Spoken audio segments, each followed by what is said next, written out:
Anyone who knows comic books knows that the laws of life and death aren't exactly as final as you'd like to think.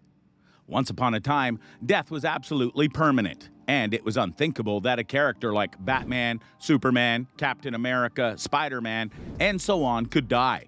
But then they did, and then they didn't.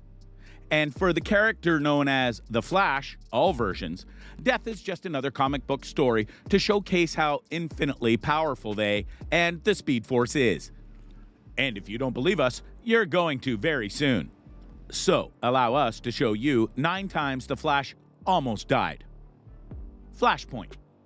One of The Flash's most iconic storylines, Flashpoint set in motion the entire NW52 reboot that happened in 2011. Barry wakes up at his desk and realizes he has no powers. More shocking is the fact that Captain Cold is a hero. Iris is married to another man, and most of all, his mom is alive. While Barry is ecstatic, he knows it's too good to be true and searches for his teammates to find out exactly what happened. Putting the pieces together, he realizes this Batman is Thomas Wayne and Bruce died instead. He convinces Thomas to help him recreate the accident that gave him his powers, and he's strapped into a chair with chemicals running through him in a lightning storm. He's struck and nearly burnt to a crisp. Ouch. Want to know the crazier part though? After being nearly roasted alive, he gets back up, and he does the experiment again. The lightning strikes twice, or at third time depending on how you look at it, and he is reborn as the Flash, and his healing factor helps him return to form in literally no time flat. Just another day for the Flash. Abracadabra. When Wally disappeared after the chain lightning event, the Dark Flash took his place. It was soon revealed that this was actually Walter West, an alternate version of the Flash who had lost his Linda Park. After kidnapping the main Linda Park, Abracadabra trapped Walter, Wally, and another alternate Walter in death traps. Wally is trapped in a set of magical bonds, slowly crushing him to death. Walter, too, is chained and drowning in a vat of nitroglycerin, and Dark Flash is fighting Replicant, a villain with all the powers and abilities of the Rogues combined.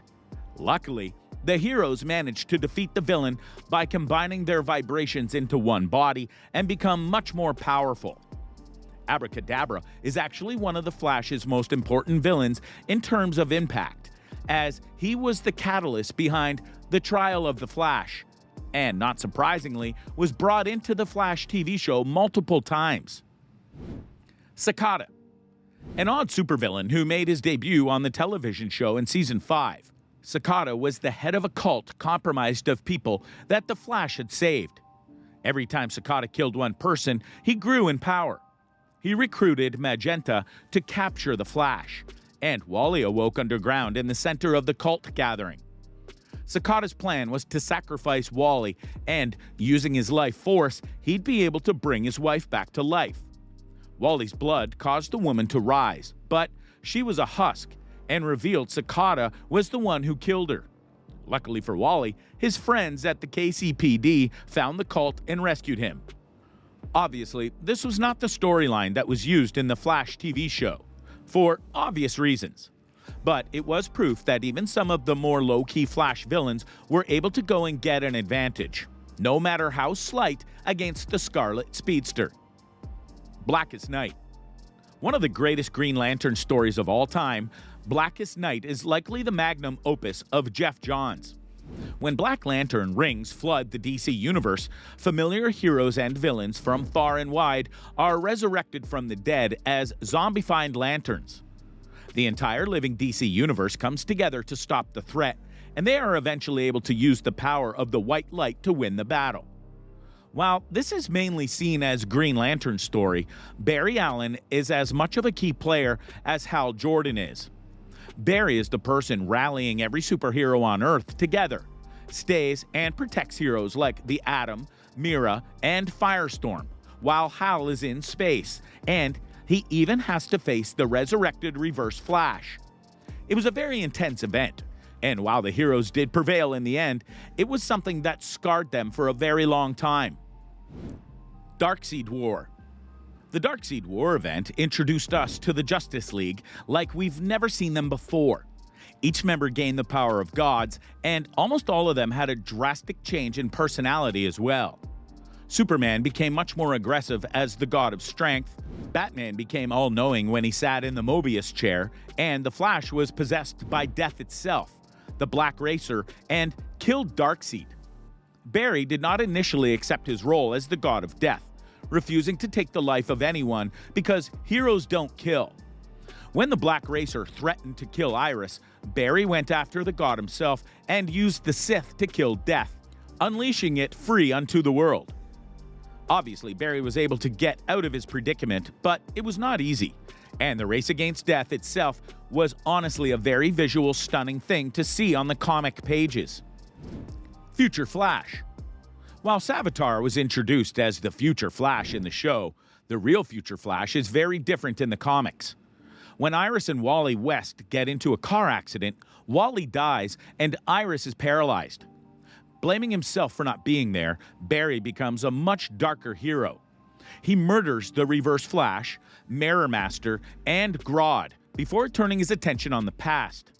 The Speed Force has a tear in it, and Barry kills his younger self and uses the energy to seal it. Good Barry wakes up in the Savage World, a place outside of time. He uses his intelligence to return to the normal world and fights against his future self once more. The two then team up against a different villain who wants to use the Speed Force to destroy the world, and older Barry creates a large enough explosion to kill the villain and himself. He lived, barely. The human race. Grant Morrison's run on The Flash wasn't very long, but it contains one of the coolest Flash moments throughout his entire career. When the Earth is chosen by a group of alien titans, Wally is forced to compete in a race. The winner's world is left alone, while the loser's is completely destroyed. Wally finds out his opponent is Crackle, Wally's imaginary friend who is actually real. After an extremely long race, Crackle sacrifices himself so Wally can push himself forward and win. At the finish line, he challenges the invaders to a race himself. They can have Earth if he loses, but if he wins, they leave Earth alone. Flash manages to win, but close call. Final Crisis. One of Barry's most iconic moments is sacrificing himself to save the multiverse and defeat the Anti-Monitor at the end of Crisis on Infinite Earths. As a result, fans watched Wally West take on the mantle of the Flash, grow into his own man, and eventually surpass Barry in almost every way. Then came the Final Crisis. After the death of a new god, the entire superhero community is on high alert. Jay and Wally are investigating an energy surge when suddenly a wormhole opens and Barry comes sprinting out, begging them to run away as fast as they can. Turns out, Barry has been running in the Speed Force for the past 23 years, being chased by the Black Racer, the new god of death. So he died, but he also never stopped running. Very Flash. Reverse Flash. Flash fact, Speed Force is broken, and we mean that in the OP sense. And for proof of that, meet Eobard Thwain, aka the Reverse Flash. Don't even try to understand his whole origin story. It makes no sense. But long story short, he was Barry's #1 fan who became his greatest villain for the simple reason that he can't die.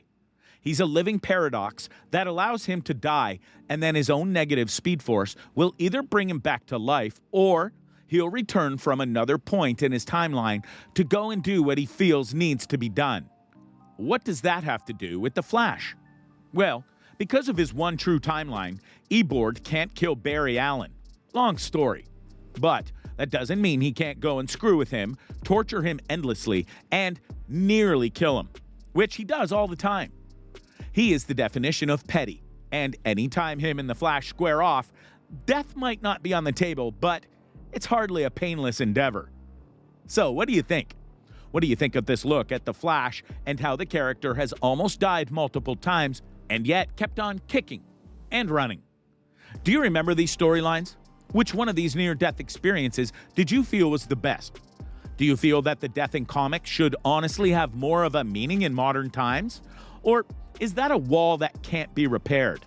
Let us know in the comments below. Be sure to subscribe, and we'll see you next time on the channel.